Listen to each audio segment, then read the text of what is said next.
I think we've got our Chelsea back.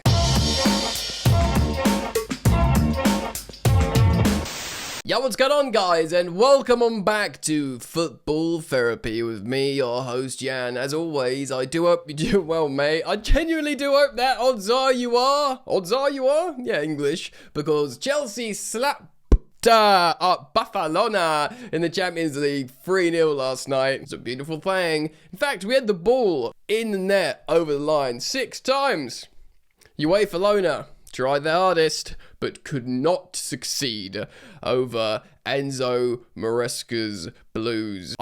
I said it yesterday in my match review, and if you are yet to watch it, I urge you to go check it out, because I go into detail about what is a historic victory. I think, go and see the stats, guys. Hansi Flick's Barcelona have always scored goals, always score like 3 goals. They're on a massive streak of 1 million games of scoring. His Barcelona and Bayern Munich have never failed to score in the Champions League. You know, it's all there. It's all there. And then they, of course, meet Chelsea, and a superb result. I do genuinely feel like this is some sort of catharsis, some sort of evolutionary moment, that seminal moment, dare I say, in Chelsea Football Club's history, because Chelsea was in a time of uncertainty for a long time. When Abramovich was sanctioned, we didn't know what was going to happen to our football club. The new consortium came in, they made some mistakes, they had some big ideas, it divided the fan base for a while, different managers came and went, but Maresca comes in last season, wins a couple of trophies, qualifies for the Champions League. Yeah, the Club World Cup felt like a moment.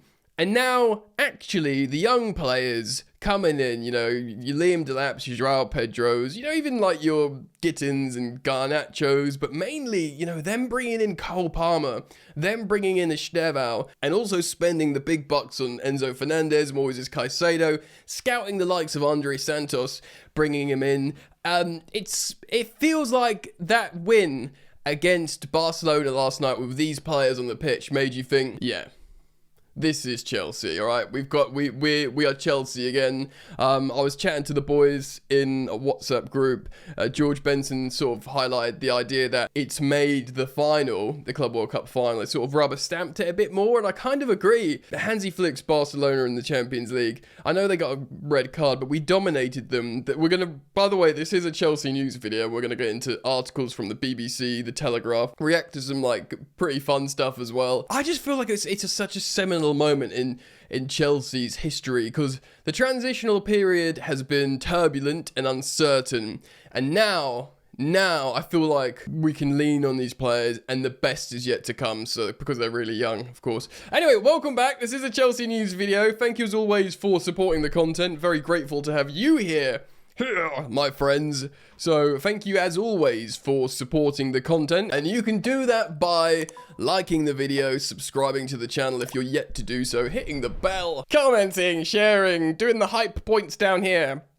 Hype the video. Yeah, man, and I've referenced the articles, but I'm just gonna dive in. Let's get into it. Starting off with this. Check this graphic out. This is a naughty one. Chelsea have now pulled away from all the other English clubs this century in terms of Champions League wins, with 97. Incroyable. Manchester United with 96. Remember, they were a big club for a long time. Arsenal rather surprisingly with 93 over Liverpool, but Chelsea lead all the English clubs with 97 Champions League wins. We've pulled away. This century is ours. We are, of course, making history. I mean, for a club that has no history, we've got a little bit of history, you know, beating Real Madrid in the final, European final, way back in the day. Of course, winning the league, winning the FA Cup in the 70s, winning a multitude of trophies in the 90s, which, you know, Arsenal and Tottenham fans will try and forget about. And of course, this century being an incredibly dominant force and picking up where we left off, it feels like we are very much moving in the right direction. And it's nice to have that little stat that we have the most wins this century of any English club in the Champions League. And of course, the Champions League in this format this century is the best and highest quality version of the European Cup. Right, let's move on and see what Robert Sanchez has been saying, because he's been getting incredibly excited and a little bit mouthy after that victory over Barcelona. He said to Candela Ser, Yamal had a poor match against Chelsea. His football was unrecognisable, with hardly any dribbling, and every time he tried, he met the same fate, Cucurella's body. And he also said to El Chiringuito as well that Yamal is in Cucurella's pocket. Now, I don't know what kind of beef has been happening between these two Spain internationals behind the scenes, but I love to see it. And I must say, Rob Sanchez is slowly winning me back, mate. With comments like that, yes, we love to dig out Barcelona players. It's great fun, and I'm here for it. I like the confidence. Many of you would have seen that, you know, meme going around social media when they're, you know, the admin's filming them asking who do you want in the Champions League, and they all say Barcelona, Barcelona, Barcelona, give me Barcelona. And except, I think Malo Gusto says bring them all, or bring anyone, which I love. And they got Barcelona and we slapped them up. Yeah, I love the, you know, I love the little bit of grit, the little bit of needle. And Rob Sanchez, while you continue to have clean sheets, and, you know, I'm seeing the odd good pass from you. Yeah, you know, you might have nearly knocked Enzo Fernandez out the other day, which was not a great version of Rob Sanchez, but man's keeping clean sheets. Lots of clean sheets. And yeah, he's doing the odd good pass, so clearly his defenders are trusting him. So by the end of this season, I might be a Robert Sanchez convert. I'm open to that, you know. Again, I've been giving him props, his flowers, for weeks now. Yeah, if you watch the content, I'm not a hater. I had an opinion on him, and I'm open to that opinion changing. And I tell you what, keep this up, mate. By the end of the season, especially looking at the goalkeeper market, it might be, yeah, keep Bob for another year or two, and just keep an eye on Mike Penders and see what I got on there. Big up Robert Sanchez. Who'd have thought? Right, we're going to hop over now to some articles, starting with Naz Kinsella on the Bubaka, the BBC. Let's see what Nizar has to say. It was billed as the battle of the two teenage wonder kids, and for once it was Lamine Yamal who found himself overshadowed, cast aside from the spotlight. This was Estevao Willian's night. With Chelsea already 1-0 up and Barca down to 10 men, the 18-year-old produced a truly memorable moment to light up an already raucous Stamford Bridge. Collecting a pass from Reece James, Estevao cut inside, turned Alejandro Balde inside out, and then sent a rasping drive to the roof of the net past what is, you know, a really good goalkeeper in Joan Garcia. A former Chelsea winger, Pat Nevin, put it, start believing the hype. It was on his weak foot, by the way, that finish. It's the same goal he scored against us for Palmeiras in the Club World Cup. This is a kid who is a left footer and you think would want to cut inside and, you know, curl it into top bins. He has absolutely no issue going to, like, the byline and whipping it with his weak foot across goal and scoring. This kid's 18. It's blowing my mind. Let's read on. Pat Nevin said the following: the goal's the bit everyone will see, and it was wonderful in a number of ways. It was just so tight, the footwork, it's brilliant, a brilliant finish. But all the other parts to his game, the intelligence, the movement, the picking up of position, he's a natural, because usually footballers are called a natural and they're not, but it just looks so effortless to him. Some players just move differently to other players, a grace and elegance. It's beautiful to see. Jumping a little bit ahead in the article, it's the Messi and Ronaldo comparison already, Estevao and Lamine Yamal. Chelsea already knew they had a special talent when they signed Estevao for £29 million from Palmeiras in the summer, and according to Pat Nevin, this isn't a question of if, it's a question of when and how good he is going to be. Enzo Maresca said the following: he and Lamine are very young, so if you start talking about Messi and Ronaldo, it's too much pressure. They need to enjoy their football. It's too much for them to be compared to Messi and Ronaldo. He needs to relax. This is Estevao, of course. Enjoy playing his football and the training sessions. Asked whether it's impossible to downplay the hype, Maresca said no, because if he doesn't play, then Pedro Neto plays as well, and we are happy with Pedro. It depends on the game plan. We used 11 players. Today is probably the most difficult game of the season, and we decided to go with Estevao. I'm not one to deny players minutes. The game plan defines the first 11. This is a huge hugely salient point, guys, because of course, because of that performance and that goal, the narrative will become just so bursting. The desperation to see Estevao play all available minutes will be palpable. And of course, the situation for me remains the same, that he is this superstar that will eventually become this undeniable starter for Chelsea, provided he is fit. But things are just going so perfectly at the moment, and dare I say, it's being handled perfectly. You know, I did say in my pre-match preview, I think Estevao should start this game, and he will start, and he did start, and he played really well. I thought it was the type of game for him. Now, I'm not so sure Arsenal will be. Arsenal are a whole different, you know, kettle of fish, the way they defend, the more robust, the tactical acumen, the player profiles we're coming up against. It probably will make more sense to play Pedro Neto on the right, Garnacho, or maybe even Gittins on the left, and of course, Joao Pedro or Delap in the middle. And then you bring on Estevao against what will be tired legs in Arsenal that, of course, played a day later than us in the Champions League. But at the same time, and I'm saying that, of course, even if you believe that, I believe that, and probably Maresca believes that, if I see Estevao on the starting lineup team sheet, I'm obviously going to be gassed, because you get to see this kid play football, and that's an absolute treat regardless of the scenario, and you trust him to make a difference. But at the same time, it's not just about starting Estevao Willian, it's about dropping Pedro Neto, who's been consistently good for us. I say the end of last season, certainly the Club World Cup onwards, he's consistent. I mean, he didn't get a goal or assist yesterday, but that run right at the very end when he won a corner and, you know, Enzo Fernandez just hugged him and embraced him because of what he was doing for the team. I'm not suggesting Estevao wouldn't want to do that, but he's a different kind of player. Do you know what I mean? Pedro Neto, you could put the farm on him tracking back and pressing the right way. And Estevao will do that. He'll learn to do that. He'll, you know, he's a selfless player. He's not like a big ego. He's not going to like goal hang. But it's kind of all going perfectly, and I'm kind of trusting the way he's being handled. And yeah, I've got no issue knowing that he's going to come off the bench and feature in every game, or indeed start the odd game, high-profile games.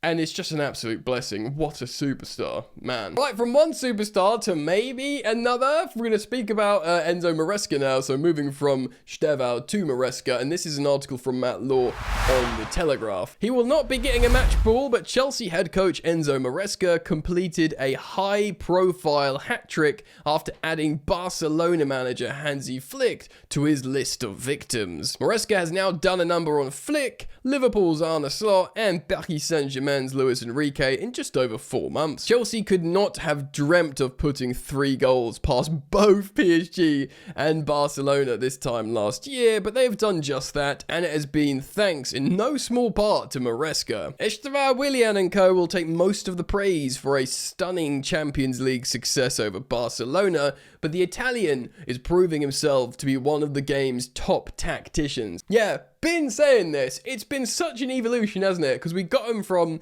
Leicester. We knew he was a sort of Pep Guardiola disciple, wants to play with the ball. We had fear that he might be a little bit Sarri ball, you know, and it was a just dogmatic way of playing in terms of what we saw from Leicester. I actually welcomed that because after the heart attack, Pochettino transition, you know, kamikaze ball, I welcomed a little bit of control and putting your foot on a football and passing it around a little bit. But indeed, he's proven that he's tactically, you know, innovative. Inverting fullbacks into midfield, into attacking pockets, playing conventional fullbacks to run in behind, playing certain players in different positions, and indeed rotation. He'll play false 9, true 9, second strikers.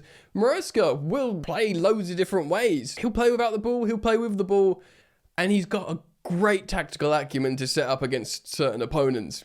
Let's read on. Maresca very much is the man for a master plan. Against Barcelona, it was to flood his attack with pace and expose Flick's dodgy defensive high line. It could not have worked any better. Leaving his 3 potential 9s in Liam Delap, Joao Pedro and Mark Guiu on the substitutes bench could easily have been mistaken as a negative move. But it was anything but, as Pedro Neto started as a false 9 and, together with Estevao and Garnacho, Chelsea's attack terrorized Barcelona. Yeah, I must say, I called the entire lineup, bar Pedro Neto, starting as a false 9, but it was a stroke of genius, and it was the perfect setup for that opposition. This was a performance full of bravery, adventure, and energy, and it all came from Maresca's game plan. It even had Flick purring as he said, quote, "Chelsea played more with the body, were more dynamic in 1v1 situations, and that's what I want from my own team." Just as Maresca had pushed Enzo Fernandez further up the pitch to press high and arrive in the penalty area in the Club World Cup victory over Paris Saint-Germain, he did so again against Barcelona with similar results. Flick's team could not get out, and the Argentine was breathing down their necks. The summer victory over PSG, the Champions League holders, was written off by some who perhaps believed fatigue played a part for the Frenchman, but it's become increasingly clear that that was no fluke for Maresca and Chelsea.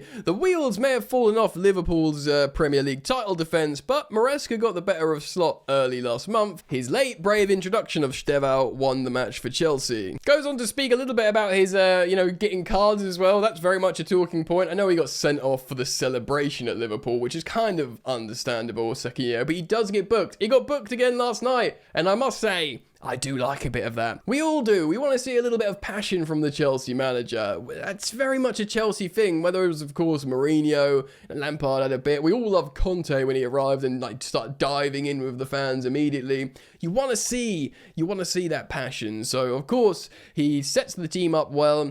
He obviously gets very, very involved in the games, getting booked, shouting at officials, great fun. But also the players seemingly really respect what he's doing. Wesley Fofana said the following: "We stuck to the plan the manager explained to us. We just follow the manager's instructions because we trust him. We know Barcelona play very high, so we tried to play with this in mind." Very exciting. Of course, we've got Cole Palmer to rejoin the party as well. Everyone's forgot about Cole, but I tell you what, you don't need me to remind you that Cole Palmer is a sensational footballer and is probably chomping at the bit to link up with Estevao on the pitch and just join the party. Chelsea are in great form.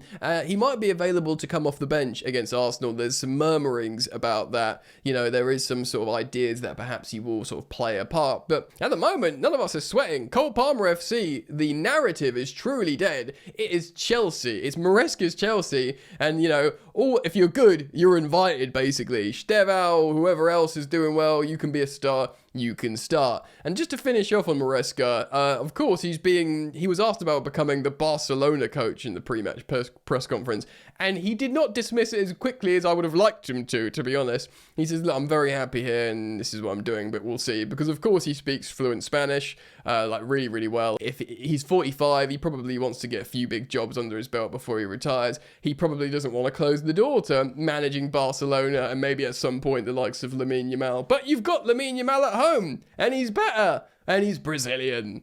Don't leave Maresca. Matt Law also writes, "No wonder super agent George Menge wants to take Maresca into his Gestaute stable. The former Leicester City coach is not just winning admirers in England, as his reputation starts to rise across Europe. Fortunately for Chelsea, they have him under lock and key." Yeah, we gave him a 5-year deal with, I think, an option to extend. Can you do, I think, like a player, can you lock them down to another year? I think so, maybe.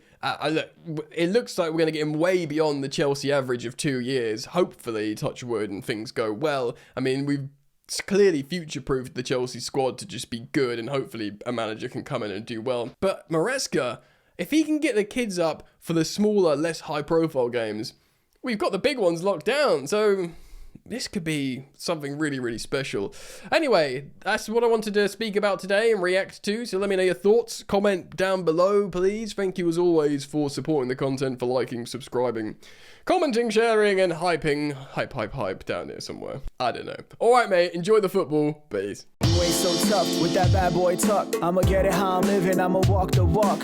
Outline my lines, I rap through thought. Body bag the verse, outlined in chalk. In my life seen trouble, hustle on the double. Silence on the trigger like my pick got a muzzle. Yo, chick like to guzzle, bad boy stay in trouble. I only love this paper, sorry I don't. I laugh me, baby.